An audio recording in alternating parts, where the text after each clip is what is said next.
ತಿರುಗುಬಾಣಕ್ಕೆ ಮತ್ತೆ ಸ್ವಾಗತ. ಪಿ.ವಿ. ಮೋಹನ್ ರೇ, ಎಐಸಿಸಿ ಮೆಂಬರ್ ತಾವು. 2 ವರ್ಷ ಆಯಿತು ಕರ್ನಾಟಕದಲ್ಲಿ ಕಾಂಗ್ರೆಸ್ ಆಡಳಿತಕ್ಕೆ ಬಂದು. ಸರಿಯಾದ ದಾರಿಯಲ್ಲಿ ಹೋಗ್ತಾ ಇದೆ ಕಾಂಗ್ರೆಸ್ ಅಂತ ಅನಿಸುತ್ತಾ ತಮಗೆ? ಕಾಂಗ್ರೆಸ್ ಸರ್ಕಾರ ಸರಿಯಾದ ದಾರಿಯಲ್ಲಿ ಹೋಗ್ತಾ ಇದೆ ಅಂತ ಅನಿಸುತ್ತಾ? ಪರವಾಗಿಲ್ಲ ಅನಿಸ್ತದೆ. ಸೊ ಈ ಡಿ.ಕೆ. ರವಿ ಮ್ಯಾಟರ್ ಏನಿದೆ ಅದನ್ನ ಡೀಲ್ ಮಾಡಿದ್ದು ಸರಿ ಇದೆ ನಿಮ್ಮ ಸರ್ಕಾರ ಅಂತ ಅನಿಸುತ್ತಾ ತಮಗೆ? ಸರಿ ಇಲ್ಲ. ಸೊ ಸಿಬಿಐ ತನಿಖೆಗೆ ಕೊಡೋದಕ್ಕೆ ಇಷ್ಟು ಯಾಕೆ ಅಪಸ್ವರ ಮಾಡಬೇಕಿತ್ತು? ಅದು ನನಗೂ ಕೂಡ ದೊಡ್ಡ ಜಿಜ್ಞಾಸೆ, ಯಾಕೆ ಇಷ್ಟು ತಡ ಮಾಡ್ತಾ ಇದ್ದಾರೆ ಅಂತ ಹೇಳಿ. ವೆಸ್ಟ್ ಬೆಂಗಾಲದಲ್ಲಿ ಅಲ್ಲಿಯ ಕ್ರೈಸ್ತ ಸನ್ಯಾಸಿನಿ ಮೇಲೆ ಇರುವಾಗ ಅಲ್ಲಿ ಮಮತಾ ಬ್ಯಾನರ್ಜಿ ಅವರು ಇಮಿಡಿಯೇಟ್ ಆಗಿ ಸಿಬಿಐ ಎನ್ಕ್ವೈರಿ ಹಾಕಿದ್ದಾರೆ. ಇಲ್ಲಿ ಕೂಡ ಸಿಬಿಐ ಕೊಡಬೇಕಿತ್ತು. ಸೊ ಯಾಕೆ ನಿಮ್ಮ ಪಾರ್ಟಿಗೆ ಆ ಸಂವೇದನೆಯನ್ನು ಕಳೆದುಕೊಂಡಿದೆಯಾ? ಸಂವೇದನೆ ಸತ್ತಿದೆಯಾ? ರಾಜ್ಯದ ಜನರ ಭಾವನೆ ಏನು ಅಂತದ್ದು ನಿಮಗೆ, ನಿಮ್ಮ ಪಾರ್ಟಿಯವರಿಗೆ ಅರ್ಥ ಆಗೋದಿಲ್ವಾ?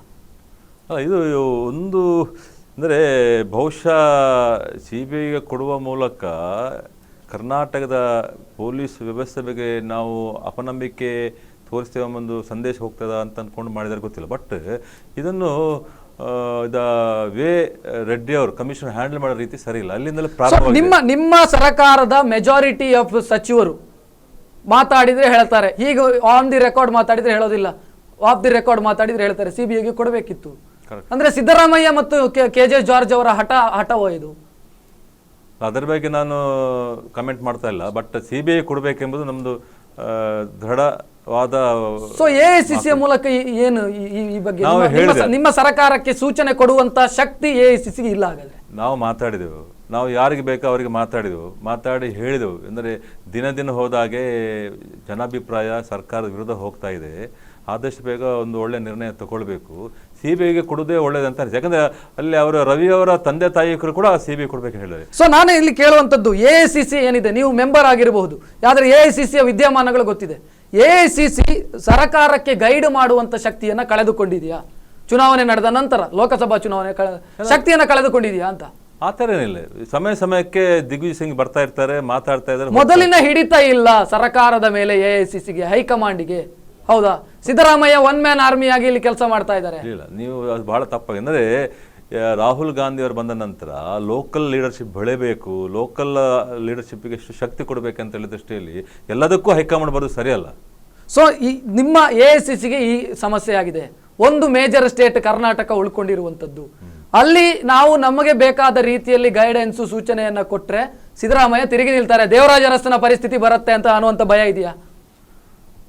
ಆ ಥರ ಏನಿಲ್ಲ. ಆದರೆ ನನಗೆ ಒಂದು ಇದರಲ್ಲಿ ಹೇಳಬೇಕಾಗ್ತದೆ, ದೇವರಾಜ ಅರಸರು ಎಲ್ಲ ಕಾರ್ಯಕ್ರಮ ಮಾಡುವಾಗ ಇಂದಿರಾ ಗಾಂಧಿ ಹೆಸರು ಇಟ್ಕೊಂಡು ಮಾಡ್ತಾ ಇದ್ದಾರೆ. ಇಂದಿರಾ ಗಾಂಧಿ ಇಷ್ಟು ಪವರ್ಫುಲ್ ಆಗಲಿಕ್ಕೆ ಕಾರಣ ದೇವರಾಜ ಅರಸರು. ಆದರೆ ಅವರೇ ತಿರುಗಿ ನಿಂತರು, ಸಿದ್ದರಾಮಯ್ಯ ತಿರುಗಿ ನಿಲ್ಲುತ್ತಾರೆ ಅಂತ ಭಯ ಇದೆಯಾ? ಅವರು ತಿರುಗಿ ನಿಲ್ಲಲಿಕ್ಕೆ ಬೇರೆ ಕಾರಣಗಳಿವೆ. ಸಿದ್ದರಾಮಯ್ಯ ಅವರು ನನಗೆ ಅವ್ರ ಬಗ್ಗೆ ಒಂದು ಸಣ್ಣದಾದ ಒಂದು ವಿಮರ್ಶೆಯನ್ನು ನಾವು ಏನು ಮಾಡಬೇಕೆಂದರೆ, ಈಗ ಅನ್ನಭಾಗ್ಯದ ಸೃಷ್ಟಿಕರ್ತವೇ ಸೋನಿಯಾ ಗಾಂಧಿ ಅವರು. ಅದಕ್ಕಾಗಿ ಬಹಳಷ್ಟು ಅವರು ಪಾರ್ಲಿಮೆಂಟ್ರಿ ಪಾಸ್ ಆಗಬೇಕಾದ ಅವರಿಗೆ ಜ್ವರ ಇತ್ತು, ಮೈ ಹುಷಾರಿಲ್ಲದ ಕೂಡ ನಿಂತು ಅವರು ಪಾಸ್ ಮಾಡಿಸಿದರು. ಅನ್ನಭಾಗ್ಯ ಬಗ್ಗೆ ಅದು ಸೋನಿಯಾ ಗಾಂಧಿ ಕೊಟ್ಟದಂತ ಒಂದು ಕಾರ್ಯಕ್ರಮ, ಅದು ಇನ್ನೂ ಕೂಡ ಜನರಲ್ಲಿ ಬಂದಿಲ್ಲ. ಅದನ್ನು ಅವ್ರು ಮಾಡಬೇಕು. ವೈಫಲ್ಯ ಇದು. ಅದು ಅದ್ರ ಬಗ್ಗೆ ಪಾರ್ಟಿ ಕಟ್ಟುವಂತ ಕೆಲಸ ಆಗ್ತಾ ಇಲ್ಲ. ದಕ್ಷಿಣ ಕನ್ನಡ ಜಿಲ್ಲೆಯನ್ನು ಗಮನಿಸ್ತಾ ಇದ್ದೀರಿ, 7 MLAಗಳು ಇಲ್ಲಿ ಗೆದ್ದಿದ್ರು. ಈ ಬಾರಿ ಈ ಕ್ಷಣದಲ್ಲಿ ಚುನಾವಣೆ ಆದ್ರೆ ಗೆಲ್ಲಬಹುದು ಅನ್ನುವಂತ ನಿರೀಕ್ಷೆ ಇದೆಯಾ? ಕಷ್ಟ ಇದೆ ಅಂತ ನನಗೆ ಅನಿಸ್ತದೆ. ನಿಮ್ಮ 7 ಜನ MLAಗಳು ಬಹಳ ಚೆನ್ನಾಗಿ ಕೆಲಸ ಮಾಡ್ತಾ ಇದ್ದಾರೆ ಅಂತ ಪ್ರಾಮಾಣಿಕವಾಗಿ ಹೇಳಬಹುದಾ? ಇಂಡಿವಿಜುವಲ್ ಆಗಿ ಎಲ್ಲ MLAಗಳು ಕೆಲಸ ಮಾಡ್ತಾ ಇದ್ದಾರೆ. MLA ಕೆಲಸಕ್ಕೂ ಮತ್ತು ಪಾರ್ಟಿ ವಿನ್ ಆಗ್ಲಿಕ್ಕೆ ಬೇರೆ ಕಾರಣಗಳಿದೆ. ಅದರಿಂದ ಕೆಲಸಗಳು ಆಗ್ತಾ ಇದೆ. ನೀವು ಬಂಟ್ವಾಳ ಕ್ಷೇತ್ರ ತಗೊಳ್ಳಿ, ಮಂಗಳೂರು ಕ್ಷೇತ್ರ ತಗೊಳ್ಳಿ, ಉಳ್ಳಾಳ ತಗೊಳ್ಳಿ, ನಮ್ಮ ಮೂಡಬಿದ್ರಿ ತಗೊಳ್ಳಿ, ಕೆಲಸಗಳು ಆಗ್ತಾ ಇದೆ. ಆ ಕೆಲಸಕ್ಕೂ ಮತ್ತು ಪಾರ್ಟಿಯ ಜಯ ವಿಜಯಗಳಿಗೆ ಬಹಳ ವ್ಯತ್ಯಾಸ. ಪಾರ್ಟಿ ಕಟ್ಟುವ ಕೆಲಸವನ್ನ ಸಚಿವರಾದಿಯಾಗಿ ಶಾಸಕರು ಮಾಡ್ತಾ ಇಲ್ಲ ಅನ್ನುವಂಥದ್ದು ಒಂದು ಗಂಭೀರ ಆರೋಪ. ಹೌದಾ? ಪಾರ್ಟಿಯಲ್ಲಿ ಅಲ್ಲ, ಸಚಿವರು ಶಾಸಕರು ಪಾರ್ಟಿ ಕೆಲಸ ಅಲ್ಲ ಅವ್ರಿಗೆ ಶಾಸನ ಸಭೆಯಲ್ಲಿ ಮಾತಾಡುವಂಥ ಕೆಲಸ ಜನರ ಬಗ್ಗೆ. ಇಲ್ಲಿ ಪಾರ್ಟಿ ಕಟ್ಟಲಿಕ್ಕೆ ಬೇಕಾದಂಥ ಒಂದು ರೀತಿಯಾದ ಒಂದು ವಾತಾವರಣ ಇಲ್ಲ. ಆ ವಾತಾವರಣ ಕಲ್ಪಿಸಿಕೊಳ್ಳಬೇಕಾದವರು ಸಚಿವರು ಮತ್ತು ಶಾಸಕರು. ಅಂದ್ರೆ ನಿಮ್ಮ ದಕ್ಷಿಣ ಕನ್ನಡ ಜಿಲ್ಲೆಯಲ್ಲಿ ನಾನು ಹೇಳ್ತಾ ಇದ್ದೇನೆ, ದಕ್ಷಿಣ ಕನ್ನಡ ಜಿಲ್ಲೆಯಲ್ಲಿ ಕಾರ್ಯಕರ್ತರಿಗಿಂತ ಜಾಸ್ತಿ ನಾಯಕರಾಗಿದ್ದಾರಾ ಅಂತ ನಿಮ್ಮ ಪಾರ್ಟಿಯಲ್ಲಿ? ನಾಯಕರಿಗಿಂತ ನಮ್ಮಲ್ಲಿ ದಲಾಳಿಗಳು ಜಾಸ್ತಿ ಆಗಿದ್ದಾರೆ. ನಾನು ನಾಯಕರು ಹೇಳ್ತಾ ಇಲ್ಲ, ನಾಯಕರಿದ್ದರೆ ಬಹಳ ಒಳ್ಳೆಯದು. ದಲಾಳಿಗಳು, ಆಮೇಲೆ ಸೈಕೋಫೆನ್ಸ್, ಆಮೇಲೆ ಪ್ಯಾರಾಸೈಟ್ಸ್ಗಳೆಲ್ಲ ಭಾಳಷ್ಟಿದೆ. ಇವರನ್ನೆಲ್ಲ ನಾವು ನಾಯಕರನ್ನು ತಿಳ್ಕೊಳ್ತಾ ಇದ್ದೇವೆ. ಯಾರನ್ನ ಹೇಳಿದ ಇವನ್ನೆಲ್ಲ ನಾಯಕರನ್ನ ತಿಳ್ಕೊಳ್ತಾರೆ, ನಮ್ಮ ನಾಯಕರು ದೊಡ್ಡ ನಾಯಕರು. ಆದ್ದರಿಂದ ಅಲ್ಲಿ ಆ ಕನೆಕ್ಷನ್ ಡಿಸ್ಕನೆಕ್ಟೆಡ್, ಜನರ ಸಂಪರ್ಕವನ್ನು ಕಾಂಗ್ರೆಸ್ ಕಳೆದುಕೊಳ್ತಾ ಇದೆ. ಅದು ದಕ್ಷಿಣ ಕನ್ನಡದಲ್ಲಿ ಬಹಳ ನಿಚ್ಚಳವಾಗಿ ಕಾಣ್ತಾ ಇದೆ.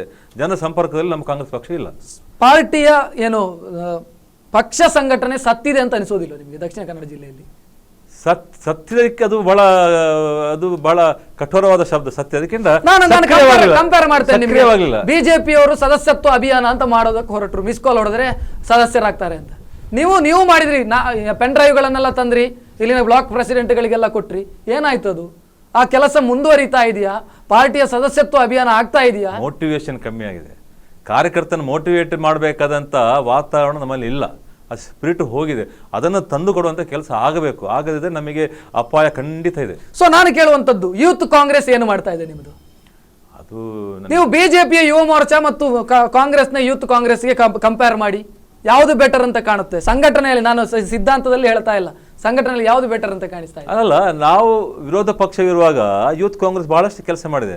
ಈಗ ಆಡಳಿತ ಪಕ್ಷ ಬಂದಾಗ ನಮಗೆ ಯಾವ ರೀತಿ ಕೆಲಸ ಮಾಡಬೇಕು, ಯಾವ ರೀತಿ ನಮ್ಮ ಸಕ್ರಿಯ ಮಾಡಬೇಕಂತ ಒಂದು ಸರಿಯಾದ ಮಾರ್ಗದರ್ಶನವನ್ನು ಹಿರಿಯರು ಕೊಡಬೇಕು. ಸೋಷಿಯಲ್ ಮೀಡಿಯಾ ಕ್ಯಾಂಪೇನ್ ಆಗ್ತಾ ಇಲ್ಲ ನಿಮ್ಮ ಪಾರ್ಟಿಯಿಂದ. ನಿಮ್ಮ ಸರ್ಕಾರ ಏನು ಮಾಡಿದೆ ಅಂತ ಸೋಷಿಯಲ್ ಮೀಡಿಯಾದಲ್ಲಿ ಬರ್ತಾ ಇಲ್ಲ. ನಿಮ್ಮ ಯುವಕರು ಏನು ಮಾಡ್ತಾ ಇದ್ದಾರೆ? ಮಿಥುನ್ ರೈ ಅವರು ಇದ್ದಾರೆ, ಇನ್ನೂ ಬಹಳ ಜನ ನಾಯಕರಿದ್ದಾರೆ. ಏನು ಮಾಡ್ತಾ ಇದ್ದಾರೆ ಅವರು?